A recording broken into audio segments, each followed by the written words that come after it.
I'm Brian Greenberg. I am at the Silicon Schools Fund. You have a great panel today, so I'm not going to waste any time. You have your app. You can look at their bios. We're going to jump right in.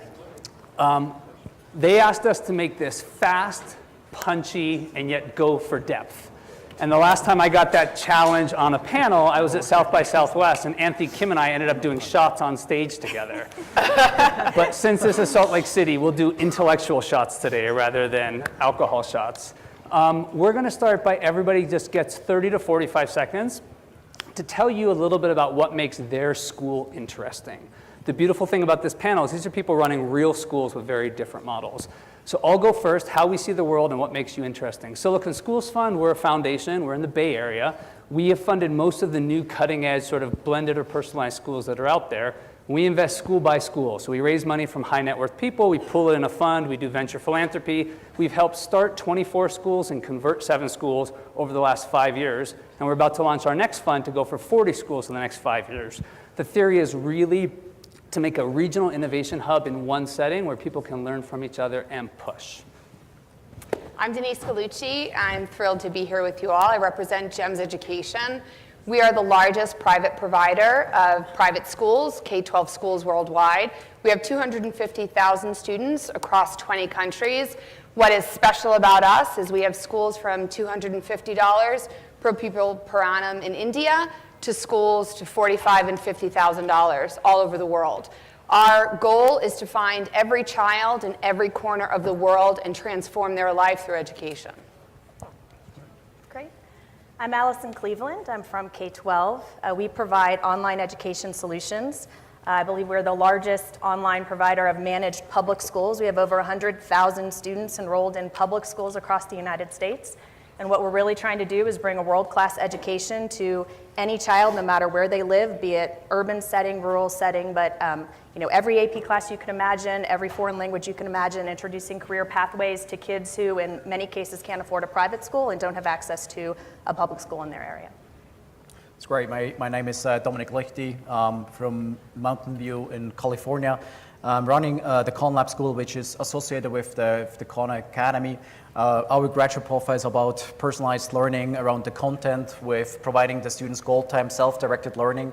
We're disconnecting the grade levels from the academics, and we have project-based learning. And our vision is really developing global learning experiences and making them accessible to the world.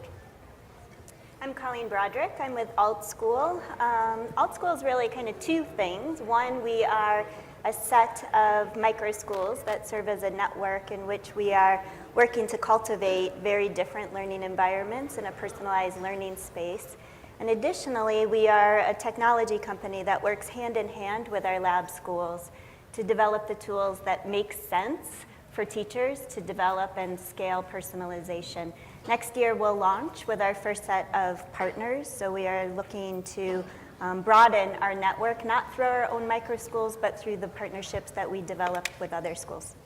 So my guess is everyone in this room has heard of one or all 4 of these entities. We have a really great crew.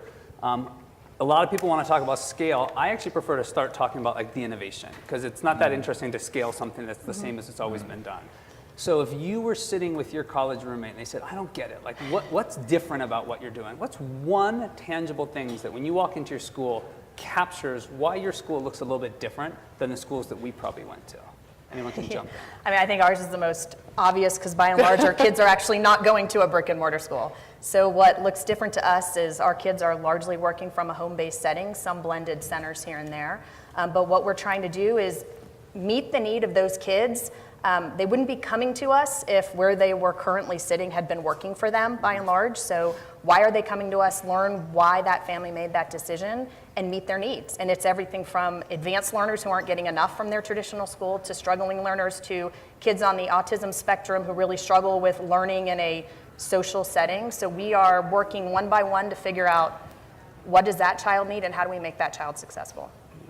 So I think at GEMS, I'll choose one school, our school in Chicago. It's a World Academy. It's networked with 7 other World Academies in different countries around the world. Our students spend 4 days in the school and 1 day in the field. The classroom collaborative groups that they have are not the 4 students or 5 students sitting at their table, but a student in Dubai, one in France, one in Singapore. And beginning in first, second grade, students are learning how to operate in the cloud, how to navigate time zones, getting up at 6 o'clock in the morning in the second grade to ensure that all students are on their video conference. And so it's certainly providing a truly global perspective from our earliest learners. For us, this is all about student agency. As I said beforehand, they're working on goal time, self-directed learning. Our kids in elementary, about 25% of the time, they're working with the EdTech tools on their content. In middle school, it's about 35% of the time. And now we're opening high school, it's starting at 40% of the time. And the second part is really the independence. As I said, we're disconnecting grade levels from the academics, and we call this independence level. So our independence level are focusing on self-management, time management, collaboration focus, motivation. So that's how we're classifying the different levels from level 1 to level 6 at the moment. Dominic, before we keep going, can you drill down on this? Because I've been in this school, I've seen this. Content is separated from the group you're learning the content in. Correct. You can be, if you ask a kid in the school, what grade are you in, they look at you because they don't know what you're in. So how old are you? Okay, so you're a 9-year-old. You can be sitting next to a 12-year-old. You might be working on the same content. Tell them about how you determine independence levels and why that matters to you so much. Yeah, so we have a second grader who is working on a 6th grade math curriculum at the moment, but he still is immature, so he's in independence level 2, right? So, and he needs more kind of support and guidance during the week. So, but his math ability, his cognitive skills is so advanced and accelerated. So, and that's the reason why we disconnect these two things. We have even a 5th grader who works on trigonometry right now. So he joins the middle school or high school classes in math, but in his independence, he still needs support. Somebody needs to check in on his kind of goals per week. What were you thinking when you said that? Yeah, I think it's kind of like a yes and, because really, I think you'll step into our environment and see aspects of everything that everyone's talking about. What really differentiates us and what we're trying to accomplish is how do we empower more models. We're not looking to replicate our own, but how do we ensure other models have exactly the right data that they need to support kids and what their needs and what they're ready for. So I would say in terms of innovation, it really is how do we dig deeply into understanding assessment flow? How do we understand clearly where students may be in relation to their goals and how to connect those in very vibrant and real ways to the right content, ensure that they're linked up appropriately to different mentors, to different organizations, so that their learning holds relevance and is contextualized. I mean, you all are thinking about trying to reach every school in the world in some ways. Like that really is in all of your missions. And yet you've all decided that at some point you had to have a real school of your own. You had to either have 1 or 4 or 10 or hundreds of your own. Tell me about that, starting with your own pilot so you could tinker inside the kitchen. And at what point did it start to be like, now we're just another district running? I know you're still one school, you have many. I'd be curious to hear that question of how many schools and what does it feel like early in piloting versus once you become a district trying to manage lots of things? I'd love to take that because I think, of course, you get the economies of scale and the efficiencies when you're large, but we continue to think small. Yeah. So while we have 250,000 students, each of our schools is a separate unit that's part of a whole. And I think the only way you can remain innovative and nimble is to think of a school of one. Even a classroom is you have 20 students in a classroom, should be 20 classrooms of one. And I think if you scale that way, thinking of the individual, then that's the way that you can continue to stay on the leading edge. So when I started in the charter movement, that was the vision. And really quickly we were running like just 5 schools, and suddenly we're like, well, we can't have 5 different schedules. You can't. How have you kept that, or where do you say, okay, guys, you don't get to innovate as much as you want there. We have to do something centrally? So I started a system of magnet schools in Connecticut the same exact way. A classroom schools of one into a district of 24 schools of one. And I think that if you hire right, which we know is the most difficult challenge, then you hire the right people, you have a core set of values that everybody buys into. Everybody buys into the framework, and then you continue to push the envelope. And one school reaching a new height pushes the other 10 or 50. And I think you have to continue to push people to think outside. And the problem with our education system, as I see it today, is the district, the management of schools. And we're not about managing, we're about leading. And we want to build leaders. And in order to do so, you have to think small, but think big in a small way. Allow folks to continue to innovate. So that's really appealing to me. The flip side to the autonomy coin is how do you do quality control? What do you guys do when you're like, oh, we don't like how that school is looking? How do you deal with that? Is it just a hiring? No. Actually, there are systems of control as in any business. Yeah. So we have teams of individuals so there's a curriculum group that's centralized and a quality assurance group, and folks are tied into what's happening, and everybody submits their strategic plan. So in a typical business, you submit your business plan, you have metrics, you have KPIs. We run in the same manner. It's the intersection between business and education, and we teach our leaders to run their schools in the same way to ensure that they also have quality control metrics locally. I would say we've taken more of a standardized approach than it sounds like that you have. I think in the early days when we were pilot, we really had this idea of let every school, it was brand new. Nobody had heard of full-time online schools 15 years ago. So it was a little bit of, okay, well, we've got one in this state, we've got one in that state. Let's hire a good head of school and sort of provide the curriculum, provide the technology, and kind of see how they bloom. And 8 years in, what had happened was we had, I don't remember at the time if it was 50 or 60 different schools, but they were all doing things in different ways. And then it became very hard to build any one tool that would meet more than 2 schools' needs. And so, for example, they were coming to our team, centrally saying, we need a better grade book, we need a better grade book. The one we have doesn't work very well, it doesn't integrate, and so we started, okay, we build a lot of stuff. We're kind of a build versus buy analysis, doing that all the time. Is there something out there we could just integrate in? Should we build it from scratch? Okay, well, what do you need in a grade book? And we went school to school, and every school was grading entirely different. So there was no way I was ever going to build a grade book tool that would meet more than 2 schools' needs. Everybody was going to be unhappy. And so I think at that point, we really started to undertake an effort to say, okay, what are the essentials that have to be the same for our model to work and to feel like we're a quality management organization, and then where do schools get to iterate? And that's been a big adjustment, I think, for heads of schools that really largely were kind of running their own, they were CEOs of their own school, their own company, and now kind of pulling back and saying, okay, well, good instruction is good instruction. So really, the way we use data to drive instruction, that should look the same school from school. We haven't really found examples of that looking very different when you study high-performing schools.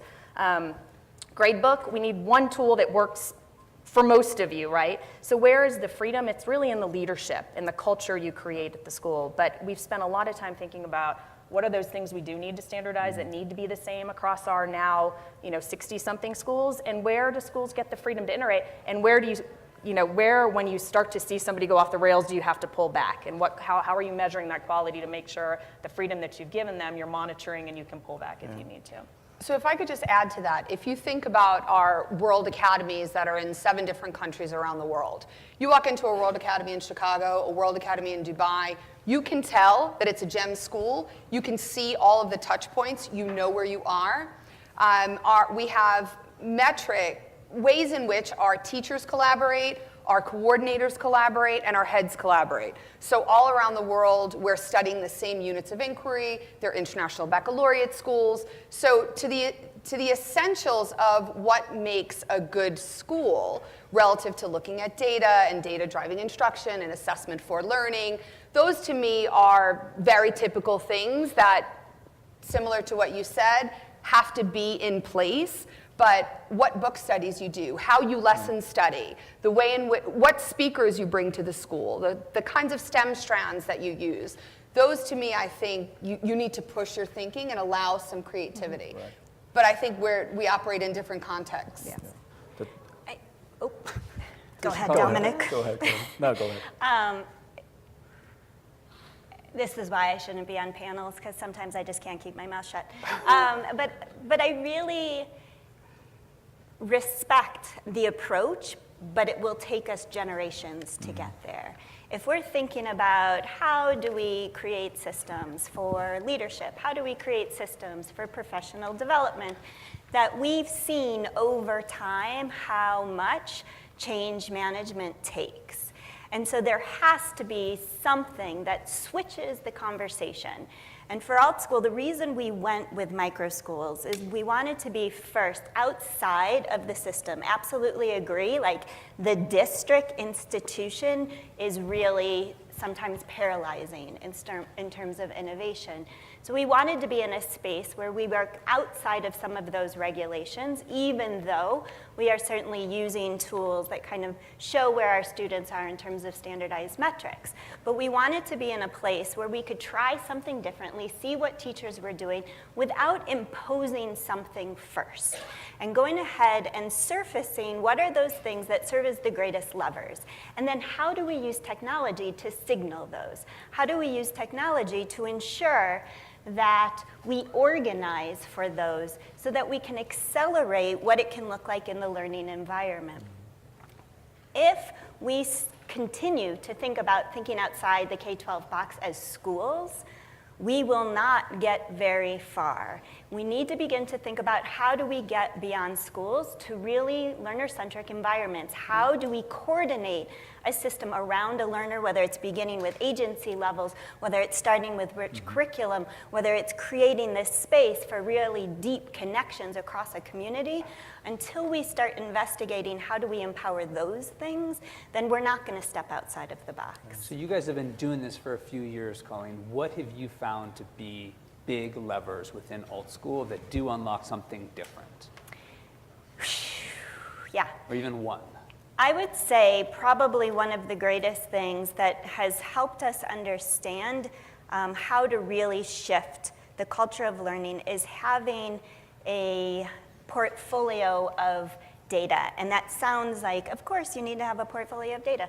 But what does that look like when you combine online tools? What does that look like when you combine teacher-generated assessments? What does that look like when you combine captures of emergent moments of learning alongside anecdotal evidence of really broadening the story of what learning is and being able to organize that in ways to respond?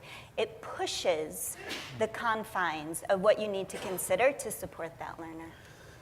I would like to add, in terms of quality assurance, one piece or another level that we haven't discussed yet. You know, in our vision, one of the A's that we're having is art of teaching. And these days we're forgetting the teachers, and we're all about kind of the teachers because their role is changing in our model, but also student role is changing from being a consumer to be a more creator in our systems, right? And before we started, we were thinking about scale 2, let's open some school, let's standardize like the whole thing. But then we paddled back a little bit, and then we said, no, let's focus first on teacher training center, because I cannot build any more airplanes without having my crew, my pilots in those airplanes. So our next step is probably before we even scale further in terms of like public school district, charter schools, etc., we're going to start first with the teacher training center, because then teachers can come to our schools, see it in action, may take one or two elements, maybe the one-on-one, what they're doing with the students, back home to their schools, and can improve already on a small scale something where we can infuse innovation. Talking about the big the lever for change, we feel that given our reach across 20 countries and growing every day, we have a unique opportunity to do something special. And GEMS has been in existence for nearly 60 years, continuing to innovate and iterate and perfect what it is that we're doing. So what we've decided now, we've hired teams of people from some of the smartest people from your organizations here too, to take what we've developed and push it out internationally on the end of a mobile phone, free to every child in the world. And so we're calling it Equaled Education, providing STEM education online to every child in the world, free on the end of a mobile phone. And we, to your point, believe that the bricks and mortar will always be, there will be a place for it, but learning will happen everywhere, and learning will be ubiquitous. And right. How is it that we empower individuals, not only students, but teachers and adults, to take control? I think micro-credentialing and showing what you know is going to continue to evolve. Something we've not talked about on this panel yet is building good people. And school is about that. The school, whatever it is for you, is about creating citizens, global citizens that recognize their responsibility in the world and how they can make it better. And I don't know that technology can do that just yet. Yeah. It's interesting, when we first started in the charter sector 15 years ago, everybody would pitch, this is how many schools I'm going to open serving this many kids. And I would say at least half the pitches I hear are, oh, we're going to open just a handful of schools, but then everyone's going to replicate what we're doing. And of course, the issue there is like it's really hard. It right? is hard. It is. So you guys have all either currently partnering, planning on partnering, currently in lots of different schools, trying to give away on the end of a mobile phone to everybody. What makes you think this time it'll be different? The work that you all do in your micro schools or your pilot settings will be replicable and won't just be eaten up by the entity called schools. And There are more of us doing it. That's true. And I think the passion behind what works, and I think there's a space now. There's space in the market for, we have created a buzz where I think families now recognize that we as the educators are accountable to them. And technology has disrupted so many industries, and we just continue to kind of trug along because school is school. And so families will push us. And I think 10 years ago, this panel wouldn't be here, and this conference wasn't here. So the fact that we're coming together, we're talking, we're collaborating, will only make us better. And we're on a journey. We're not there yet. Yeah, it's interesting to hear the different perspectives because, I am largely a district, right? I mean, that is how public schools get funded. You have to work within the system. While we do have the flexibility to give kids different curriculum levels, the state and the feds do require you to say what grade a student is in, and that's going to determine what tests that kid takes at the end of the year for state accountability. And I think it's, for the foreseeable future, it's refreshing to hear visions of how we become more student-centered, but largely too, for the next at least 5-10 years, we have hundreds of thousands of 12th graders we're graduating every year from public schools who really don't know what they're doing next. Maybe they actually can read and write at a graduate level, and maybe they can, and what are the solutions for them? And so I think it's got to be working from both ends of the spectrum, but the vast majority of kids in our country are going through a public school system right now and need to be prepared for what comes next, and don't have 5 years to wait for what the next vision of evolution of a school is. They're in schools right now too, so I think we've got to think about it in both ways, be visionary, but realize that we are serving kids today who are going to graduate in the next 3 weeks and hopefully have a plan, whether it's straight to the workforce or to college, that's going to allow them to be a productive member of our society. There's a very sobering statistic from the US labor statistics that says 65% of grade school students, elementary school students, will populate jobs that have yet to be created. So if you look at the current model, how do we then prepare those students?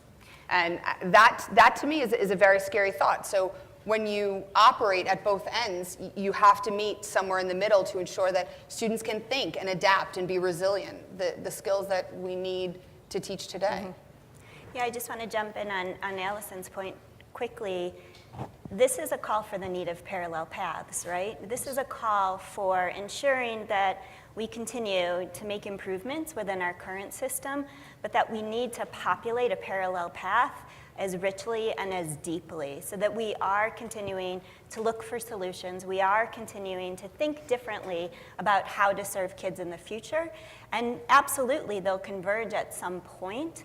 But if we are limited by thinking about how do we change the current system, we know we can't disrupt ourselves. We know there needs to be a space where we're trying and doing different things that can inform what's happening within the current system. So I appreciate the point. I think it's important to call out, and we need to ensure that we're building an incredible depth on the other side of it as well. Colleen, you made a pitch earlier for think outside of even what we call school right now. And you can think about virtual reality, augmented reality. You think about all the things that are happening in tech. Dream big. What could this look like? If we assume brick and mortar won't always be the dominant force, or even let's say there's a physical place we send kids for the custodial reasons we have schools. what could be happening inside our schools? When you dream about what your kids might someday do if they worked in education, what's on your mind? You know, having kids myself that are grade school, you know, it was just a few years ago we were putting the first one in kindergarten, and they go to a great public school, but it felt a little bit like I am sticking my child on the great assembly line of U.S. education, and I will get them back in 13 years and pray that they have a plan. You know, it just felt like, you know, you drop them off in the morning and you pick them up in the afternoon, and you largely don't know what happens during the day. And, you know, through K12, I get to see the vision, and albeit it may be still somewhat of a traditional vision, right? Because they're in a school, it may be a virtual school, but the vision of schools that look entirely different. How are we developing humans? I mean, sort of to your point, global citizens. And for a lot of our kids, the emphasis isn't necessarily on global. They're in rural communities, but they are getting involved in their communities. They're no longer tied down by the 9 to 3 traditional schedule. They're getting to participate in, you know, apprenticeship programs. You know, one school we have in Wisconsin that does career tech, we've partnered with the local operator engineering local union. They're getting to learn how to operate big machines, but they can do their math a little bit in the morning and a little bit at night, and their day is free to go have hands-on experiences that are preparing them for the future. Or kids who just have a heart for volunteering and have a mission and want to serve, you know, kids who are underprivileged, and now they have hours of their day that they're organizing clothes drives and food drives, and it's neat to see how much more there is out there than drop your kid off at 9 and pick them up at 3. Right. And it's funny, it's great that you're saying that, because it really ties into our kind of vision, what we're having for our high school.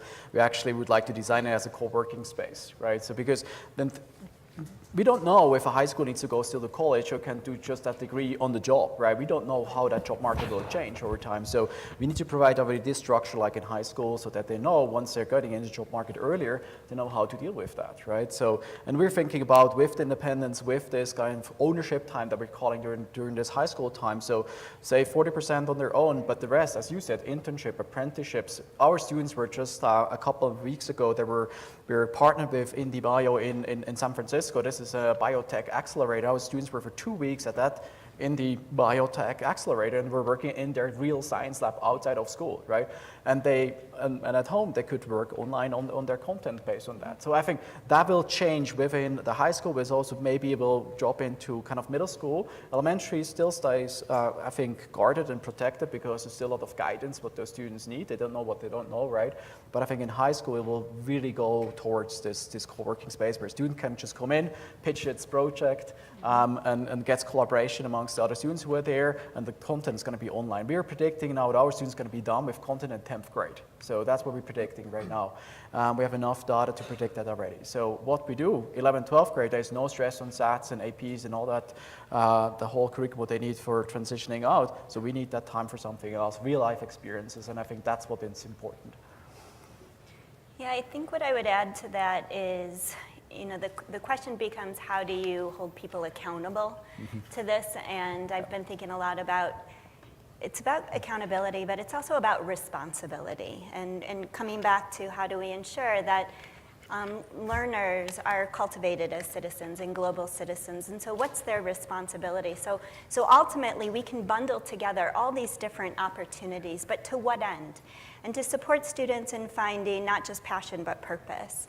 You know, I envision something like social impact scores for students as becoming a mechanism for responsibility. We have a 3rd grader in one of our schools right now that created what she calls the birthday box. And the birthday box literally was built for homeless children, and that they get a birthday party in a box.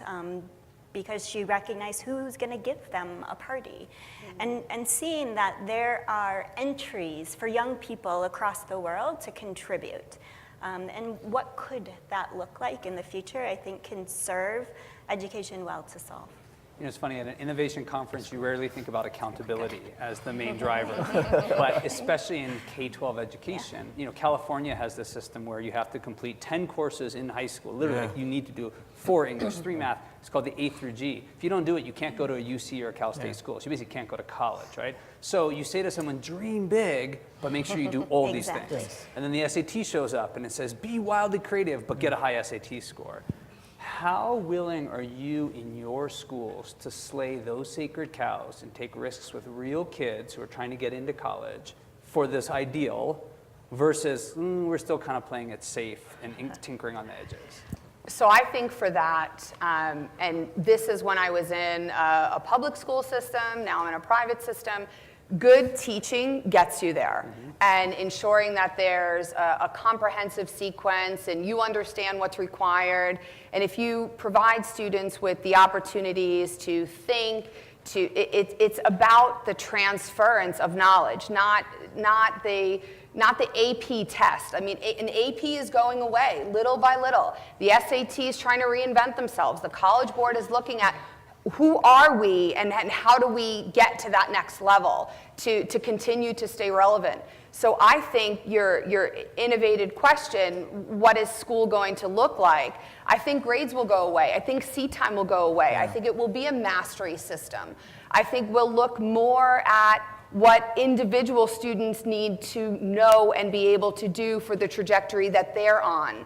Will we see it in our children's education? I think so. I think it's happening now. And when we have conversations like this, we force that conversation. So I do think that we need to move beyond the SAT. There are so many schools who aren't even looking at it anymore. So grade level goes away, grades go away. What time frame? 5, 10, 20, 40?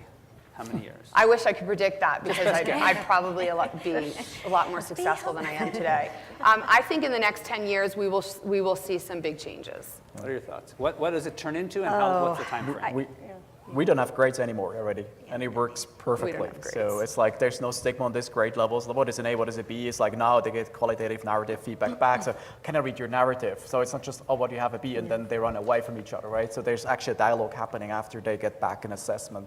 But I think what we need to focus on is content, context, and concepts, right? They're applying their content in different contexts, and they're connecting it to larger concepts like we call it macro concepts, such as like relationship, identity. I think that's way more important that they see those relationships amongst these different concepts. Before moving on, we are thinking also now doing portfolio to make it way more authentic, the entire transcript, right? Just these numbers makes no meaning for us at all, right? So we're taking all the numbers out and we're creating a portfolio where they're adding their authentic, say, YouTube videos, their project, everything what they have experienced, their reflection on the concepts that they're into that portfolio, and that's what they take then to the college, and that's how we're going to challenge the college admissions part as well in that regard. But I think it's really about authenticity here. It's not about kind of like the data thing, what is important anymore. Yeah, I think that the trouble is, in the public school sector, you have to do that. So you say, to what extent are we willing to slay the dragon? Well, we want to keep our schools open, and to keep them open in several of our states, your kids have to take the SAT. And if they don't score a certain score on average, your accountability is damaged in the state. So, trying to play within the current system, you're forced to check all the boxes of what the public school system is telling you have to do, your authorizers, your state and federal governments. So we're doing a lot to have the privilege of even operating. Would love to also then, and we do also try to focus on the things that we think are more important, but what you get is this endless list of all the things that, you've got to do the things you got to check the box on to keep your school open, while we're trying to innovate and really provide to kids a unique a unique education experience for them. So love to have the help, let's convince the legislators that, what the future of education looks like. And I also think if you look from a standards perspective, you mentioned that we keep adding on. You have to know this, and you have to be able to do this, and there's another course. I also think that will change, and the Jenga puzzle, what needs to come out and what needs to come in, I think that will start to happen within a 5-year time frame. Yeah, I think we're coming from the opposite direction because, as Dominic's saying, we don't have grades, and we too are in grade bands. We don't have letter grades until our students leave. And then when our students leave, we have to come up with a transcript. And that transcript has to translate to a different environment. And grades are a proxy that serve as a unit of communication. And so we we can be helpful in that conversation instead of starting with the grade and backtracking of what's purposeful about learning, of starting what's purposeful about learning, how do you represent it, how do you translate it, and then how do you communicate it across multiple environments. And so I do think we are positioned to begin to lead that conversation more deeply. I like your Jenga image of that, like in California, A to G courses, SAT, you put all those buckets in.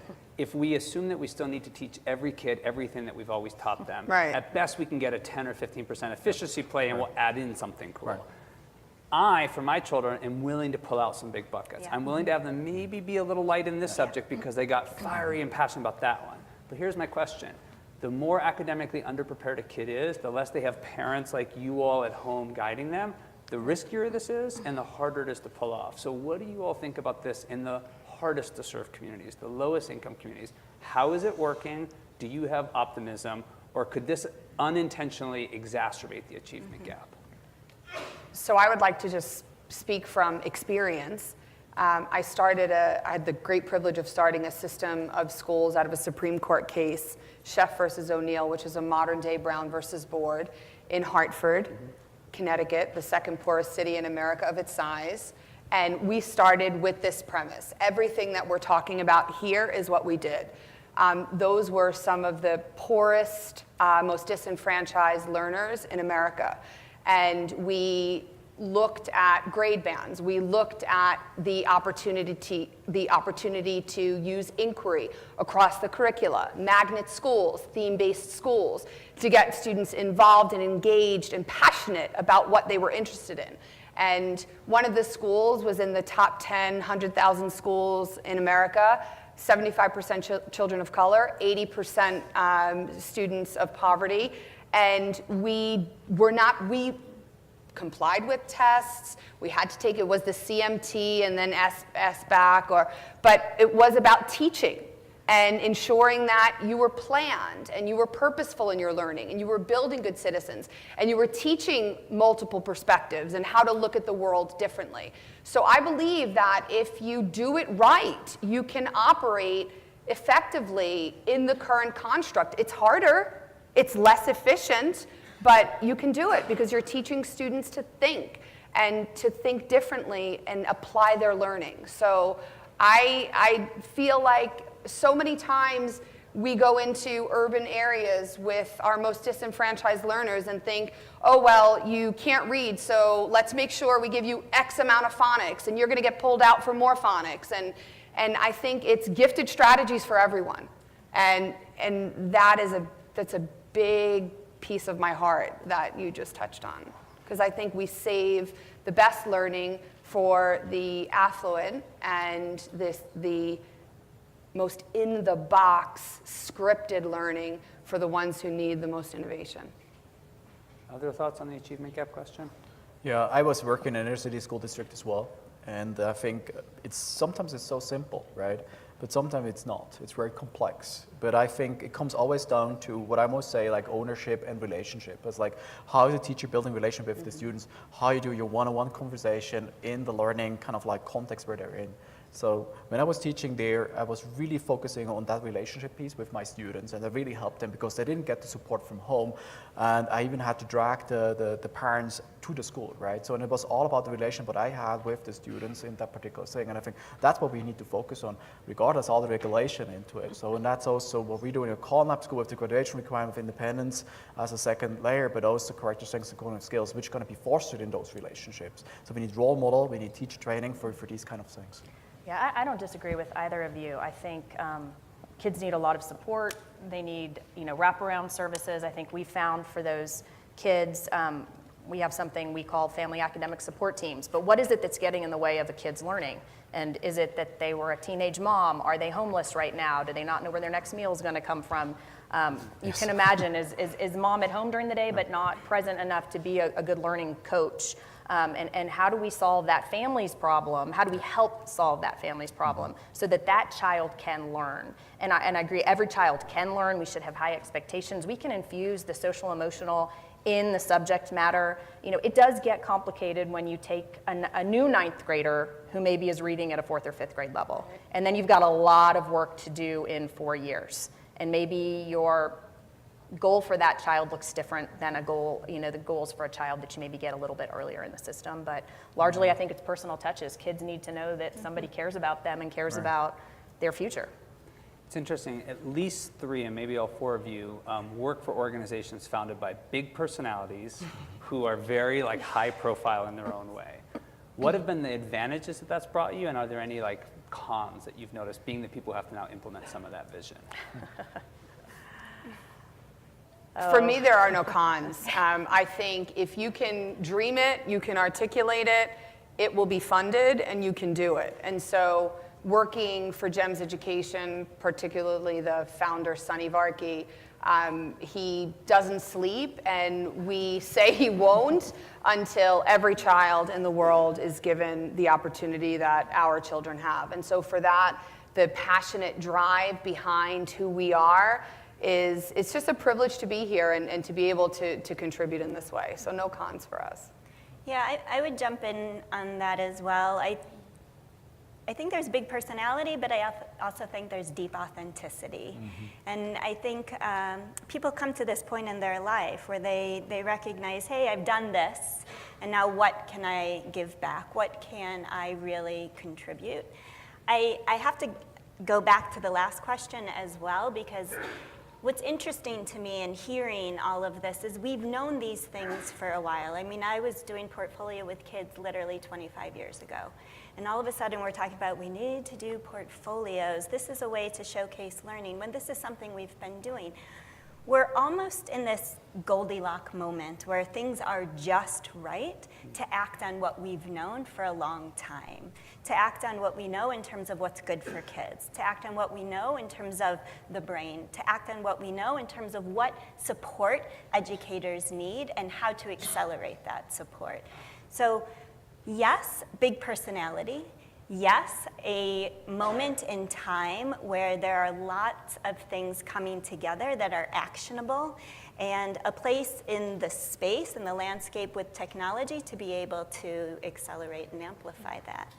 I think, and you need different types of people to make that happen. You need your big personalities and visionaries, and then you need your operators. And I'm the operator.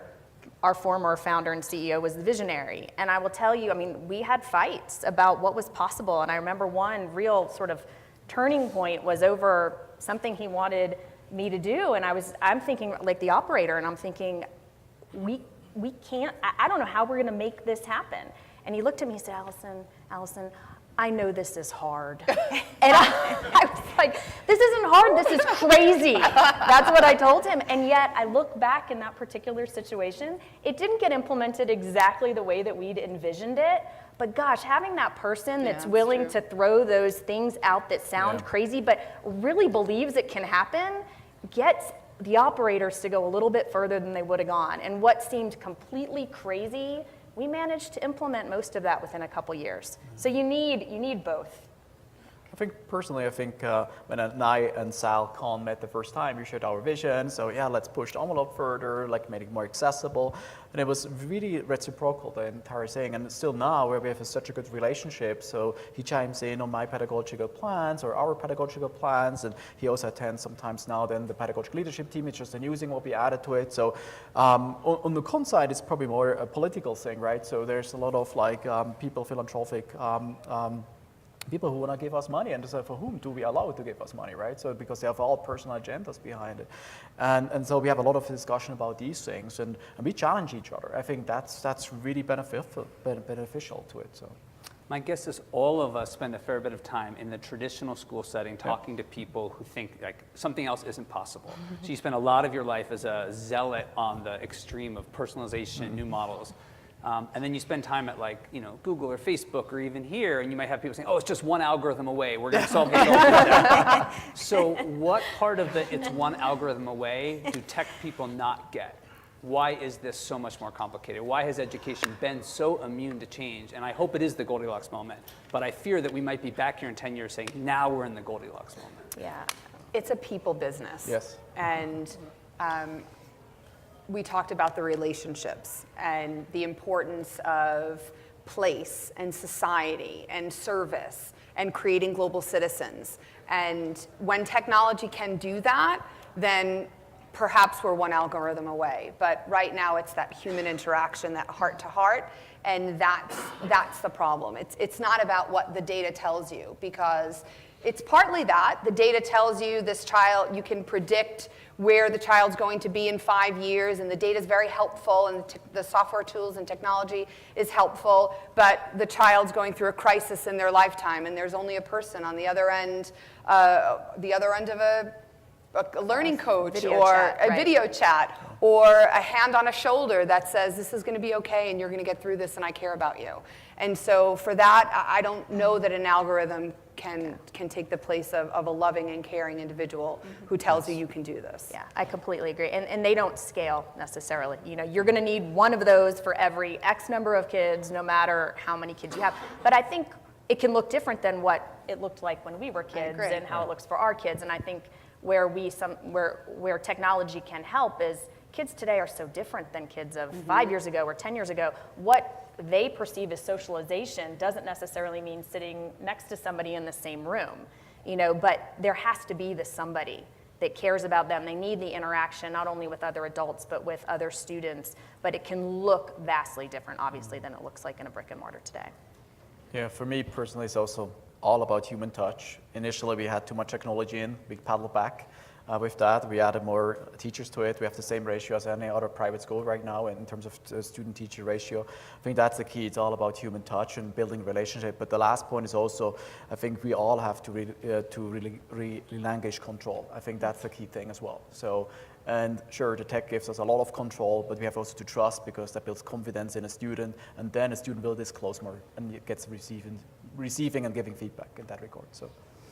Yeah, I think what I would add, this is one of many reasons I love working at AltSchool, because it is the people from Google and the educators together in the same place. Yes.